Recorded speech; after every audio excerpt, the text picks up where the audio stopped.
So first of all, what's the overall aim of Edukit? Okay, so Edukit is a resource that schools can use, and parents as well, in order to be able to find programs and opportunities for children and young adults. So the aim is to connect young people who have needs, abilities, interests, who want to plan for their futures and find career opportunities with the services out there that can help them to do so. Thank you. And now you left your job at Apple to set up Edukit, so what inspired you to do that? Great question. So it's a really exciting time in the UK and in London in particular to be starting up a business. And this is something that I'm really, really passionate about. I think it's so important for young people to be given the right start in life and the right opportunities. So I felt that the time was right for this type of disruption, as we call it in the startup world, this type of disruption in education. It's the time to try and do something very new and bold and fresh in order to make sure that all young people can do well, irrespective of their background, whether they come from a disadvantaged background economically, whether they have special educational needs. There's something out there for everybody that can help them to achieve their potential, and we just want to connect the dots. So I was inspired, being obviously from a tech background and working for one of the world's leading tech companies, to go out there and do something truly innovative and world-changing, hopefully. Thank you. And which impacts has Edukit already had on young people? So there's been a tremendous impact, not directly from our platform, remembering that we are a service for their parents or their schools to be able to find resources, but in terms of the actual young people themselves, many are now on apprenticeships that otherwise they wouldn't have known about or wouldn't have been connected to, and are therefore building their confidence and their experience and able to go on to hopefully what will be very, very successful careers in future. There are some who've been exposed to completely different hobbies or initiatives that are life-changing in their own way, in that they have helped those young people to be exposed to different environments or to build their confidence. One particular example is around a horse riding club that helps disabled children and has other pupils who can go in and help out and volunteer with that club, and that's one where we've also seen young people really sort of thrive on that opportunity. Let's see, there's a philosophy club which is also on the platform, which is giving young people experiences and training them to think in different ways that they wouldn't have been able to but for that type of service. So there's hundreds and possibly thousands of examples of the impact that Edukit has indirectly had on young people, but it's really all down to the phenomenal organisations that we have on our platform who have been doing this type of work for a very long time, and we're just helping to make sure that they can better reach the young people that they were set up to serve. So what sort of programmes does it offer, sort of which organisations are involved? Yep, so I've given a few examples already. I mean, we're open to any organisation that has a tangible impact on the life or the development of a young person.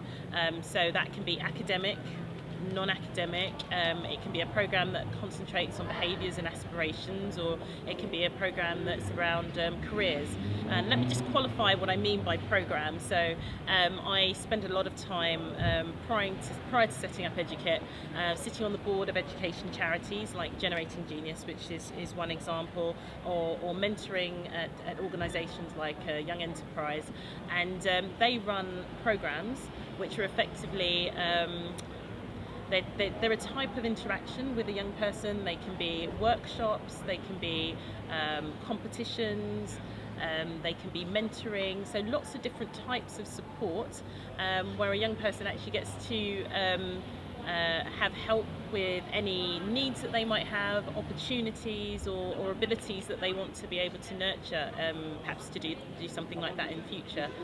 So those are the types of things that we call programs. They are support and opportunity for young people, and they tend to be run by charities and social enterprises, but can also be run by other organisations like the Met Police that we also work with, have lots of programs for young people, universities universities, lots of university access programs to help young people perhaps don't have anybody in their family who's been to university before to be able to access a higher education after school. So there are all sorts of that's what we mean when we say programs, because often schools aren't aware that type of support is out there, and just how many different types of programs and initiatives exist. I mean, we have close to 1,000 registered with us at the moment, and we believe that's just a fraction of what is available out there. So there's a huge amount that young people can draw on, and connecting the dots is clearly kind of really key to what we're about. Yeah. And what's it doing at the moment to sort of tackle violence and knife crime? Yes, so that's the topic of knife and violent crime is a topic that's incredibly important to the schools that we're working with, and parents as well, of course.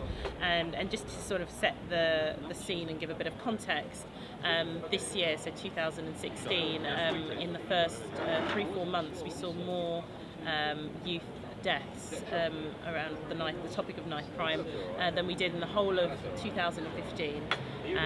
So sadly, the trend is not disappearing, and there's a real need to keep young people safe.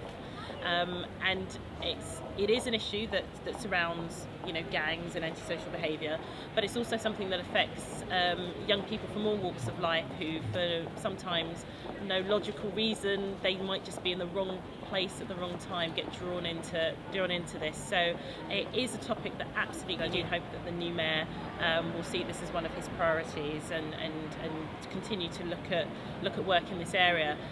We feel that we can be instrumental in bringing about real change, and we think that for 2 reasons. The first is because we have a digital resource. Because we're online, we're accessible by any teacher. You don't need to pay to use our service. You can just log on. They can go and find tips and resources to be able to keep their students safe. We have fact sheets, we have information that lesson plans that have been prepared by teachers who have some experience in trying to support schools in this area. So we have resources that are accessible to schools and that they can engage with for free. And then also they can reach out to other organisations that are specialists in this area. But the second thing is that we also, through Edukit and the range of activities and programs that I mentioned earlier, we believe that we can break this cycle of violence and crime by offering alternatives to young people who might be attracted or drawn into that type of lifestyle.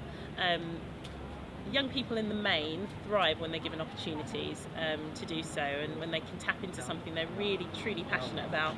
Some are not particularly academic and school isn't for them, but they absolutely want to be a mechanic or do something technical or start their own business. I mean, we really do believe that there's a huge amount of potential in all young people, and that's definitely the case for some of the young people who would be drawn into gangs and violent crime. And it's just a matter of providing opportunities to them, to people who care about their well-being, for them to be able to get into some of the things that they're really interested in. So that's the nature of the campaign that we're part of. We're really pleased to be partnering with some great organisations like the Damola Taylor Trust and the Kai and Prince Foundation, and as I said, we're working quite closely as well with the Metropolitan Police, because we really think we can do something bold and innovative in this area that can make long-lasting change. So what is being done by those organisations to do that? Yeah, so if you take the Kai and Prince Foundation, I don't know if you're familiar with Kai and Prince's story. He was a 15-year-old just outside his school gates. One of his friends was being bullied, and he stepped in to kind of break up that situation and try and mediate. And as he was walking away, he was tragically stabbed by somebody who was there.